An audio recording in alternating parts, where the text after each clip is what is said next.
Likutei Sichos, Chelik Chav Zayin, volume 27, the second Sicha for Parshas Vayikra. This Sicha will explain the concept of Hidur Mitzvah, literally the beautification of a mitzvah, meaning the requirement for one to go above and beyond when it comes to the performance of a mitzvah, the procurement of the items with which one does the mitzvah, as it applies to mitzvahs in general and korbanos, offerings in particular. To familiarize ourselves with some of the concepts, so to help us flow easier through the Sicha, first of all, something to which we recite every morning in the Az Yashir, it says, Zeh Keli Vanveyu. This is my God, and I will beautify him. From here, the Chazal tell us, the sages learn out in the Talmud, that he's sna'eh lefanav b'mitzvahs, that there's an obligation to, quote, beautify yourselves before him with a mitzvah. That means when you do a mitzvah, you go above and beyond. Also, the Rambam, that's Maimonides, his monumental halachic work is called Mishnah Torah. And it has 14 books, 14 sections. He wrote it with great precision, with great diuk, and every single thing, whether it's the order of how he presents the laws, and moreover, the expressions and the sources that he chooses to back up the laws, they're very, very telling, and they contribute to the actual understanding and the appreciation of the said dinim, the said laws, when one takes a deeper, closer look to it. Another thing to be familiar with, in all mitzvahs, there are two aspects, or perhaps you can say two varying accomplishments in the mitzvah. There is what we call the gavra. Gavra literally means the person, or the chefza, the object. That means in some mitzvahs there's more of a focus on the person performing the mitzvah, so to speak, his obligation that he needs to fulfill. And then there is the chefza, the object, the effect that the mitzvah is having on the object itself, or the thing that needs to get accomplished, as we'll see in the Sicha. So from here on, I'm going to refer to it as Gavra. Gavra is the person, Chefza is the object. Another thing to be familiar with, Tashmishe Mitzvah or Tashmishe Kedusha. Objects of a mitzvah are objects of holiness. When one does a mitzvah, one performs a mitzvah with an object, that object assumes a certain level of holiness. They're different in degrees. Sometimes it's just to the extent that the object was used for a mitzvah. Okay, for example, just to give you my own example, the wicks which were used for Hanukkah candles, they don't become actually holy. However, since they were used as a tool for a mitzvah, it's brought out of Shulchan Aruch that one shouldn't just discard them with the regular garbage, but rather there is a means in which you should discard them in a very respectful manner. But they're not actual holy, they're not actually Tashmisha Kedusha, as let's say, for example, when one writes a mezuzah, one writes tefillin, one has a pure tzitzis, they become actually holy. Another thing to be familiar with, a korban mincha, a meal offering. In the Beis HaMikdash, there were many types of offerings. There were offerings that came from many types of animals, kosher animals. But then there was something called a korban mincha, a meal offering, which typically, in and itself, as an offering, was offered by the poorest of the poor. Those who could not afford even a small little lamb, or even birds, as an offering, as an atonement, the Torah allows them. The Torah gives an allowance for them to make a meal offering, which basically comprised of a little fine flour and some oil, and basically nothing more than that. Which basically, how much would that cost? That's so meager and small in cost. Now, yet, even though this comes from a poor person, and even though it's so small and seemingly most least significant, yet, as we see in this week's Parsha, when the Torah refers to it, the Torah opens the subject of a korban mincha. The Torah says, "V'nefesh kisakriv," and a soul that will bring an offering, a meal offering. Why does it say a soul versus what it was, the reference that was made prior to this, when it came to all the other offerings, it spoke about a person? So the sages tell us that because this person is bringing their best, this person is so poor and they're bringing everything they got, and they're bringing their best to Hashem, so Hashem quote-unquote, considers it as if they're offering their soul, as if they're bringing the nefesh themselves, their own very soul. Let's go into the Sikha. So in the laws of Isurei Mizbeach, the laws where the Rambam describes those things that are forbidden for the altar, in the end of chapter 7, the Rambam describes 9 different stages in the preparation of the olive oil, meaning 9 different grades, one greater than the other in the olive oil. And then he says, 3 of them are kosher for the menorah. We know that the Torah requires for the menorah the utmost pristine and pure oil, as it says, kosis lamoer. So these 3 of them would fit the bill. However, he says that all the other ones, all of them, quote, even though they are all kosher for meal offerings, they're all kosher from menachos, yet, why were all 9 levels described? Why is it necessary to know?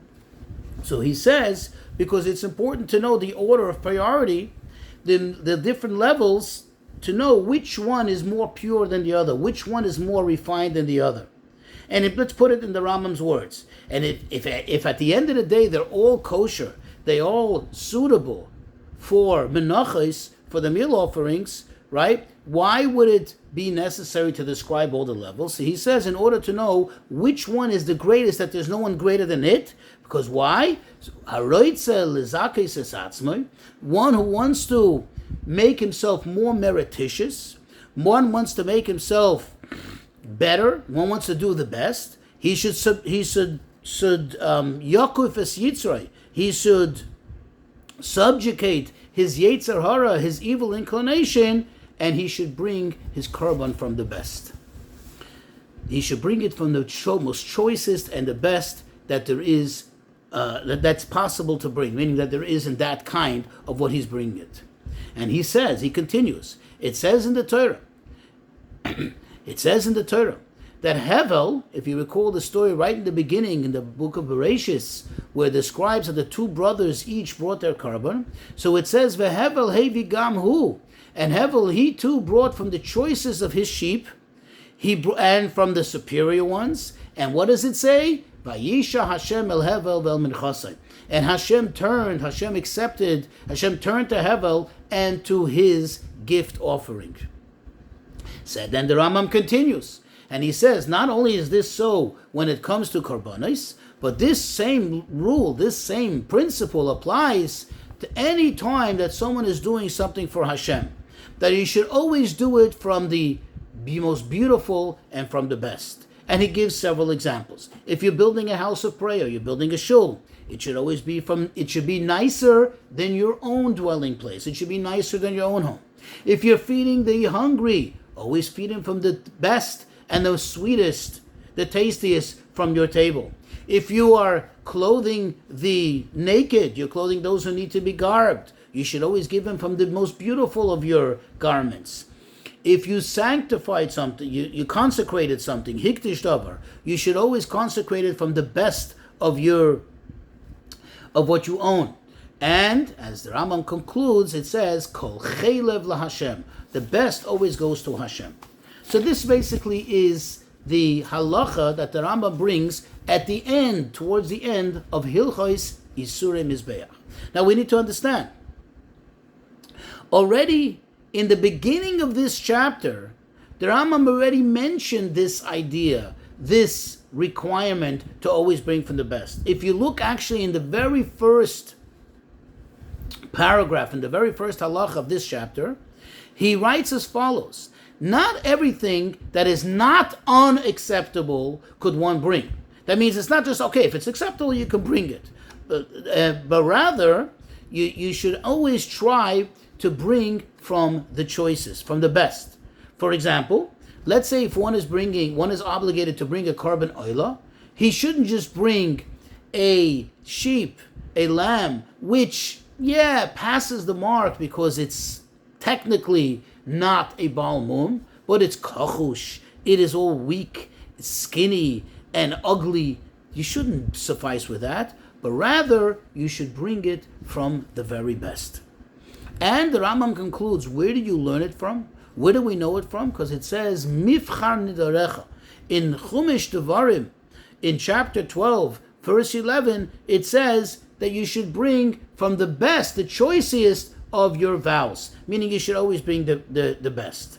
So the question is, in short, this idea that you have to bring the best when you bring a korban, when you have obligation to bring a korban, or when you obligate yourself to bring a korban, this seems to be already something that we're aware of. In fact, the Rambam, as we just said, the Rambam himself mentioned it already. Why then does the Rambam feel a need to say it towards the end of these laws of what's forbidden for the Mizbeach? Towards the end of the laws, in other words, when he's wrapping up all the laws of the offerings of the Korbanos, and what does he add? What does he add exactly? And there's 3 points over here. He emphasizes all the different levels of the oil. Why is it important to know? They're just right. You need to give the choices. Why say this is better than that, and that's better than that, and this is higher than that, and this is an even higher grade? That's number one. Number two, the Rambam makes an emphasis that it has something to do with the person's desire to become more merititious. And finally, why does he bring proof from the story of Hevel and from the verse Kol Chelev LaHashem, when in the beginning of the chapter, remember when he mentions this idea, this concept for the first time, he brings it from an actual verse which says, the choicest of your promises, of your vows you shall bring. In other words, why does he need to resort to this proof? There's something here, there's something telling about it. The main questions, okay, if we have to say the main questions that could be asked here is, as we just did, okay, just to wrap it up, the Rambam draws a conclusion from this, from the idea of the Korbanos, he draws a conclusion to all the mitzvahs, right? He says, not only is this so when you are offering a korban to Hashem, either one that you're obligated in or that you obligated yourself in by means of making a vow, but rather the Rambam says it applies to all mitzvahs. If that's the case, why is it that the Rambam brings specific examples and very, very pinpointed ones, and specifically, why does he bring it here? If this is something which is not only applicable to korbanos, it's not only applicable to offerings, rather, like the Rambam says, like we just said, to all mitzvahs, then he could have brought it, he should have quoted this already much earlier in, for example, Hilchas Matnas Adniyim, where he discusses the laws of tzedakah, which is several books ago, or even before that, where he discusses the laws of prayer, which includes the laws of building a shul. So, if this is such a general thing, why did he wait for here? Why is this the choice place to bring out this concept and then to conclude that it belongs and it also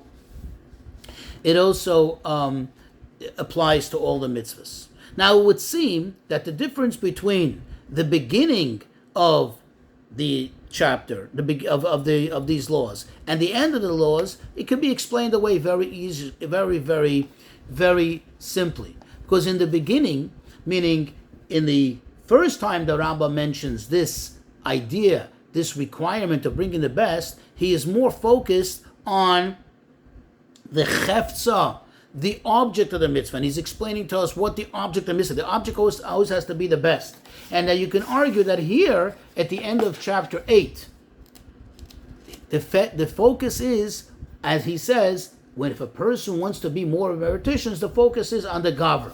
That's what would seem to be the difference, and perhaps easy to explain, easy to answer away. Why the Rambam feels a need to mention it again, and why he mentions it in two separate places, because there he was talking about the mitzvah itself, and here he's speaking about the gavra, the person performing the mitzvah. However, the Rebbe says that is not what the Rambam is saying, because the Rambam himself negates this by bringing the proof from Hevel. If you look closely when the Rambam brings the proof from Hevel, and he says, Vayisha Hashem el Hevel, that Hashem turned to Hevel, he also adds the words V'el min chasayin to his offering. If the whole objective was about the focus on the gavra, the Rambam should have just quoted Vayisha Hashem el Hevel and just say etc. v'goymer. But the Rambam doesn't do that. the Rama makes a point to also quote the words Ve'el Merchasei. That means that over here the focus is not only on the Gavra, not only on the person performing the mitzvah, but rather on the Chefza, the actual mitzvah itself. So that's not a sufficient answer. So how do we understand it? So the Rebbe says the answer is as follows. There is an inherent difference between the general observance of mitzvahs and the offerings of a korban. You see, generally when you observe a mitzvah, the main objective, the main goal is the gavra. The person has an obligation to fulfill, and that obligation is fulfilled by means of performing the mitzvah, whether it's with this object, with that object. The person, however, is the main focus here. The things with which you do the mitzvahs become either, as we said in the introduction, a tashmish mitzvah, or even more than that sometimes, a tashmish of kedusha. The thing itself becomes a holy thing, like a pirat tefillin. But the object here is more than anything, not the thing with which the mitzvah is being done, but rather the person who is doing the mitzvah. He needs to fulfill his obligation. Whereas when it comes to korbanos, what is really the main goal? What is the full objective? That the thing itself should become, that means, let's say, the animal, whatever it is, should become holy. It becomes a thing that belongs to Hashem. Of course, there's also the Gavra. There's also the person that's doing this, that has, so to speak, an accomplishment here, that also gets the credit, and that gets the mitzvah, because he is the one who's consecrating it. He is the one who's doing it. But what is the real main objective? The total and absolute objective, at the end of the day, is the thing itself should become consecrated to Hashem. The thing becomes Hashem's. In simple words, let's just look at it in plain simple English. All other mitzvahs, once the mitzvah was accomplished with that thing, meaning, even if the thing becomes an object of holiness, you took a regular piece of skin, turned it into a pirat tefillin, and it became an actual holy object. But at the end of the day, as holy as it is, who does it belong to? Whom's is it? It's yours. It's the person's. Whereas a korban, an offering, after you do the mitzvah, or once you accomplish the full extent of the mitzvah, it becomes holy, and whom's is it? Who does it belong to? Now it belongs totally to Hashem. And this will explain the difference between the hidur mitzvah in general, the need, the obligation, the requirement to beautify every mitzvah that we do, which we learn out from Zeh Keli Vanveu, versus that which is mentioned in the Gemara, versus what the Rambam is talking about here, which is the idea of bringing your korban from the best and the most beautiful. You see, the idea of hidur mitzvah, of beautifying a mitzvah and doing a mitzvah from the best, is like the mitzvah itself. It's not about the object itself being the most beautiful. Rather, it's about the person himself, the person who needs to do the mitzvah, the person who is now fulfilling his obligation by means of this object, that the person should be most elevated, that the person should be most merititious. He has to enhance his performance of the mitzvah. Whereas the hidur in korbanos, the beautification of a korban, the idea of bringing the korban from the best, is not only about making the person better, about you beautifying yourself before Hashem, you being in your, so to speak, most pristine level that you can be by doing the best. But rather, this is actually a din. This is an object in the mitzvah itself. This is a geder in the din of korban. That the giving over, the kirva, the closeness, the thing giving over to Hashem, the thing that you're giving over to Hashem, the thing that you're now making, so to speak, Hashem's property, should be of the best. And now we can appreciate why the Rambam brings it at the end of Hilchas Isurim Mizbeach. Not even in the beginning of Hilchas Karbonis, which precedes Hilchas Isurim Mizbeach.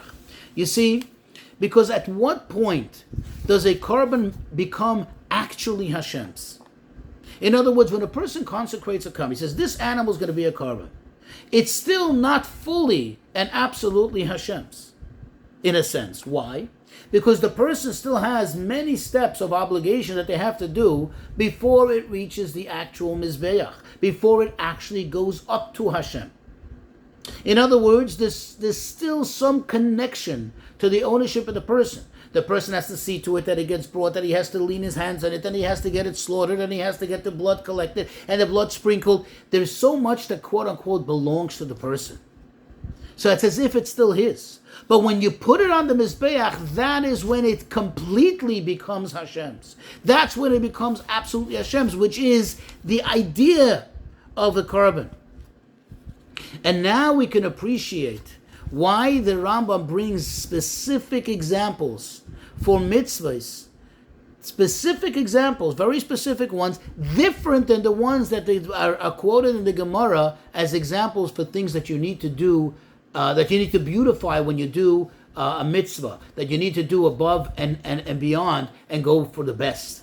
The Rambam has very, very specific examples, because over here the Rambam's talking about everything that's being done, quote unquote, for the sake of Hashem, that they become Hashem's, that they're being transformed from being yours to becoming Hashem's. Well, we understand. A house of prayer, a shul, it's obvious. That is for Hashem's. It's entirely for Hashem. It becomes a holy place of Hashem. When you consecrate something, again, we understand you're consecrating for Hashem. It's becoming Hashem's. Even the two examples about feeding the hungry and clothing the poor, those who are naked, those who need clothing. It's interesting, the Rogatchover explains that tzedakah, the mitzvah of tzedakah, has two aspects to it.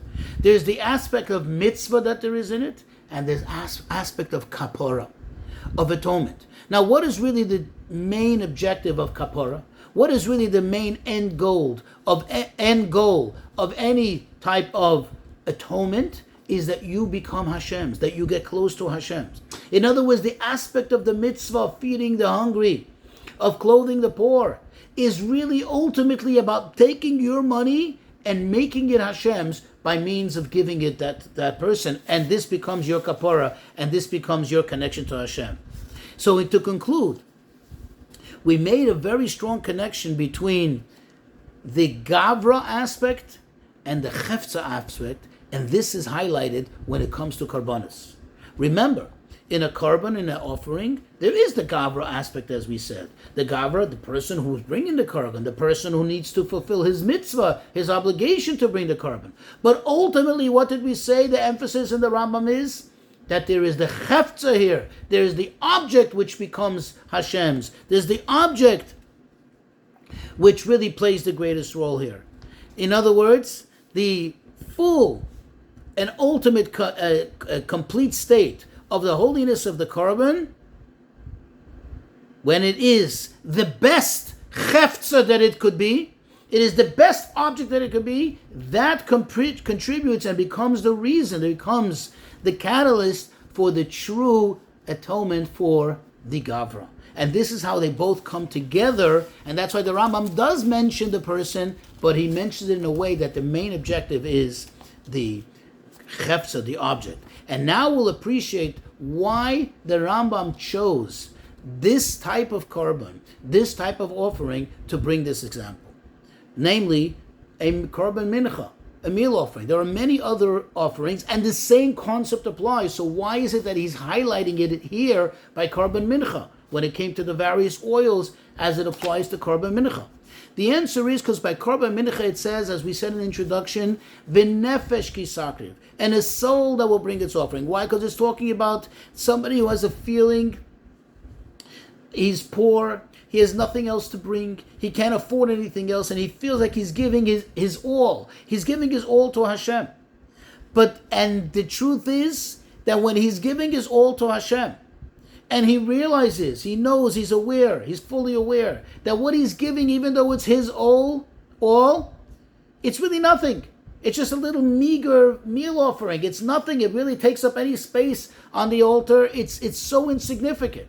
This brings him to a point which is really the highest level that one can be when one is giving themselves over to Hashem. This brings him to a point of greatest level of holiness because he has the ultimate sense of lowliness, the ultimate sense of bittul. He has the ultimate broken heart. And this is the ultimate in subduing the Yetzer Hara, the evil inclination, which is really the main purpose and objective in always striving to bring your mitzvah and always striving to give your mitzvah from the best. The Yetzer Hara doesn't want. He says, you can suffice with this. Just get, you can get by. It's fine. You did a nice job. And what is the idea of going above and beyond? Subduing the Yetzer Hara. Where do we see this the most? In the poor man who's bringing his Karban Mincha. Says the Rebbe, by one subduing the Yetzer Hara and bringing the best to Hashem, this becomes the, so to speak, the end, the completion of the whole idea of the Mizbeach. What is the purpose of the Mizbeach? As it says, V'nir tzalei lechaper olav, that it becomes acceptable for the person. Hashem accepts it on behalf of the person. It becomes favorable, and that makes Hashem to atone to the person. As the Chazal tell us, the Mizbeach, it's Miziach, it chases away all the evil decrees.